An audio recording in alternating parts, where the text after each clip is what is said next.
So y'all, got a rough one. Look, it's rough. It is rough.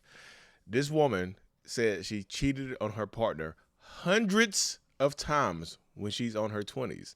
And now she's telling people, she's giving advice on why you should not go back to cheaters. Hey, I haven't watched her whole video, but I agree with the initial statement of why you don't forgive cheaters. So I'm going to play a bit of her video, and I'm going to give y'all my thoughts. Okay, here she is. And her name is Pink Haired Fool 1111. Here's the truth from someone who's actually been through it or who's actually doing it. So here we go.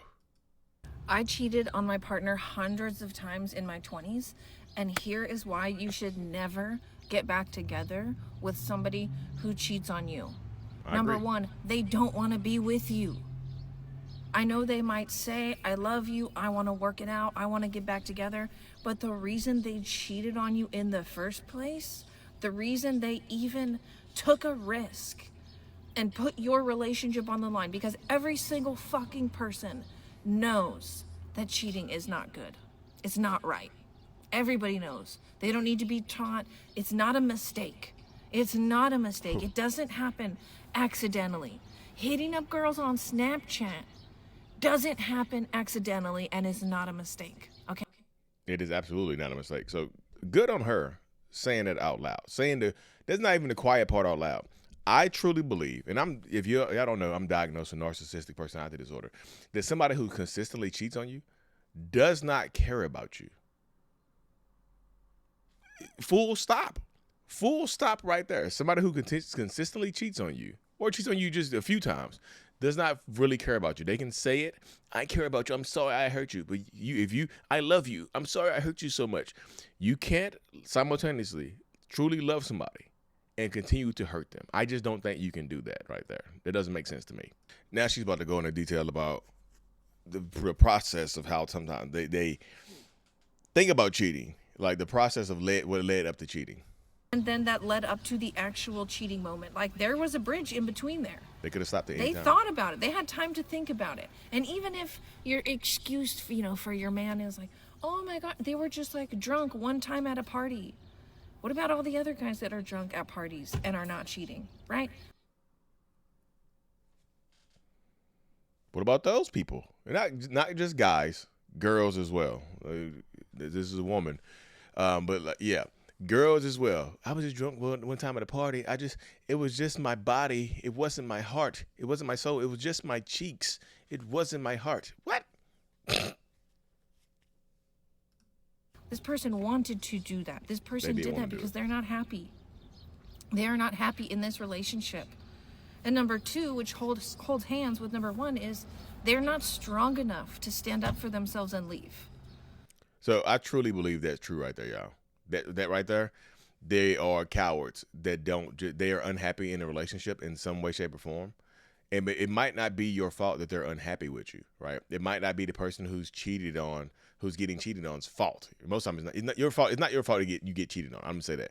But a lot of times cheaters are cowards and they don't want to just end the relationship, and they don't want to see you with anybody else either. They don't want to see you with anybody else, but they want to get their cake and eat it too, right? They want to be able to do what they want to do, and you can't do it, right? They don't want to see you with anybody else, so they're cowards. They don't want to just have the pressure of you moving on and doing better than them. So they'll hold you around, and they'll beg and plead and cry, snot coming from their nose, whatever. Because the truth is, before they cheated on you, they wanted to leave.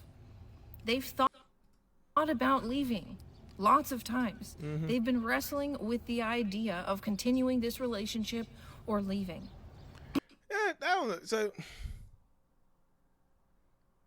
yeah, I mean, that could be true. Maybe not for everybody. I don't think everybody's mind works the same way in that situation right there.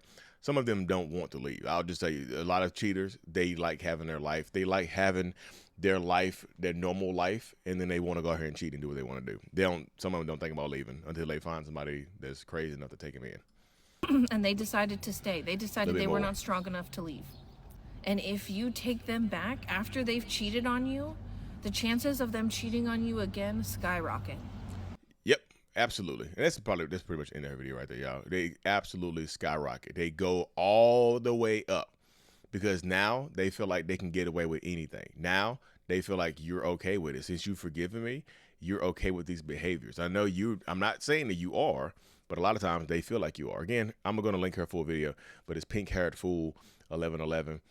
Cheating hundreds of times is crazy though. That right there is just if you cheating hundreds of times, we need to take a look internally at what's going on inside, right?